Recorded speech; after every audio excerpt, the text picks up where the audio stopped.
कितनी महत्वपूर्ण बात है कि कई बार सिविल सेवा में जब हम इंटरव्यू देने जाते हैं तो इंटरव्यू के उस अर्थ से रूबरू नहीं होते, उससे परिचित नहीं होते जो इंटरव्यूअर्स हमसे जानना चाहता है। यूपीएससी के इंटरव्यू में बहुत सारे विद्यार्थी जो इंटरव्यू देने जाते हैं वो इंटरव्यू देने भले चले जाते हैं, लेकिन कई बार इंटरव्यू के सारे एस्पेक्ट से, उसके सारे पहलुओं से परिचित नहीं होते। तो आज हमारे बीच में डॉक्टर बीएन मिश्रा हैं, जिनका 5 दशकों का लंबा अनुभव रहा है सर का, और शासन प्रशासन में सर ने एक इतिहास बनाया है।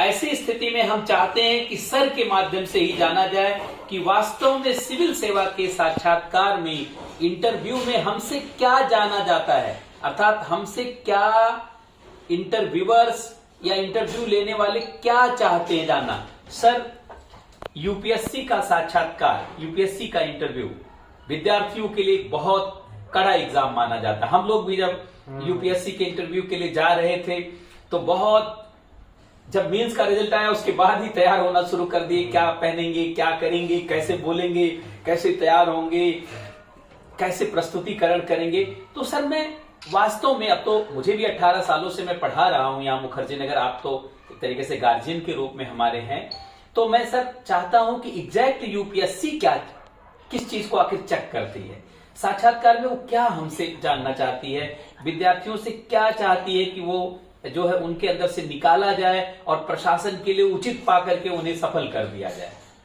बहुत सुंदर सवाल आपने पूछा, और ये सफलता का अंतिम चरण होता है इंटरव्यू।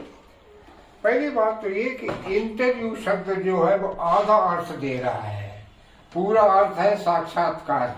जी सर। हिंदी का शब्द जो है पूरा अर्थ दे रहा है। साक्षात्कार क्या?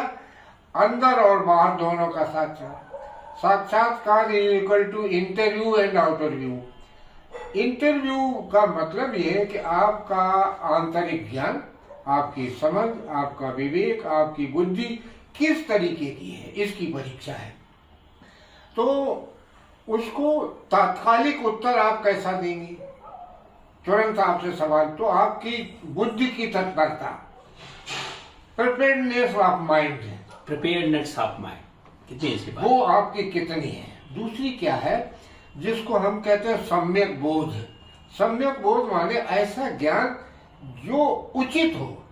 ज्ञान तो बहुतों को होता है, लेकिन एप्रोप्रिएट नॉलेज होना बड़ी भारी बात है। तो इंटरव्यू लेने वाला व्यक्ति ज्ञान की एप्रोप्रिएटनेस की भूख रखता है, कहाँ तक ये एप्रोप्रिएट है, कहाँ तक उचित है। उसमें कई बार क्या होता है, मान लिया आपको किसी प्रश्न का उत्तर नहीं पता, तो आप में ये साहस होना चाहिए, sorry sir I do not know, माने स्पष्टता का बोध जो है बात के अंदर, क्योंकि इंटरव्यू आपकी आत्मा की परीक्षा कर रहा है, सच्चाई की परीक्षा कर रहा है। कितनी अच्छी बात। तो इंटरव्यू में कभी भी ना कहने से घबराना नहीं चाहिए। अगर नहीं पता है तो विनम्रता से जवाब दे दीजिए, क्षमा कीजिए, मुझे नहीं मालूम है। विनम्रता से आप पूछो, बजाय इसके कि आप घुमा फिरा के उत्तर देने की कोशिश। तो इंटरव्यू में क्या है कि आप अपने वास्तविक बोध का परिचय देते हैं। इंटरव्यू लेने वाले, मैं वास्तविक बोध कह रहा हूं, जिसको आपका मस्तिष्क, जिसको आपकी आत्मा, जिसको आपका मन सचमुच स्वीकार कर रहा है, आप कोई बनावट नहीं कर रहे।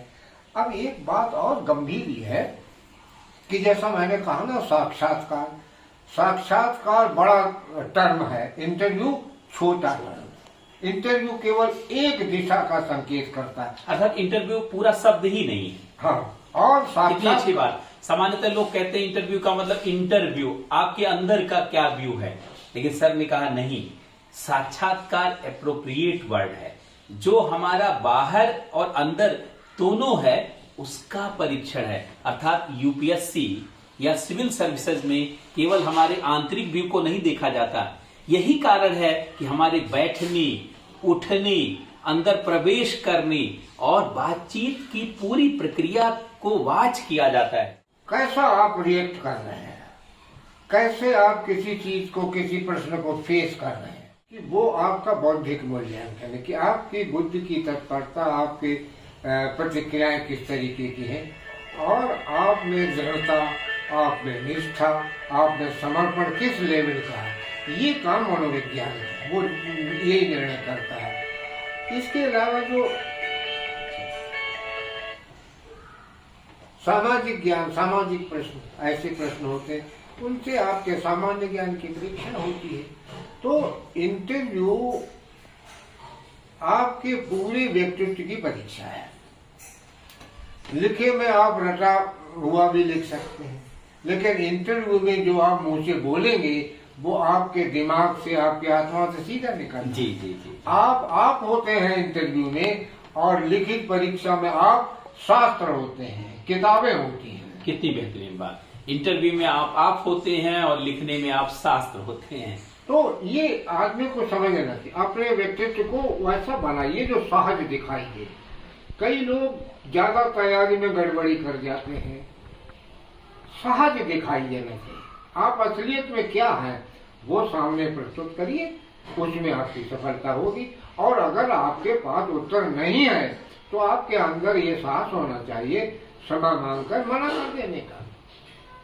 तो बहुत स्पष्टता है, बहुत अच्छी बात। बहुत स्पष्ट। अर्थात क्या इंटरव्यू में देखा जाता है, इसके सर ने जो क्लियर किया, इसके माध्यम से आप बहुत आसानी से इसको समझ सकते हैं और साक्षात के मूल अर्थ से अवगत हो सकते हैं। सर को बहुत बहुत धन्यवाद।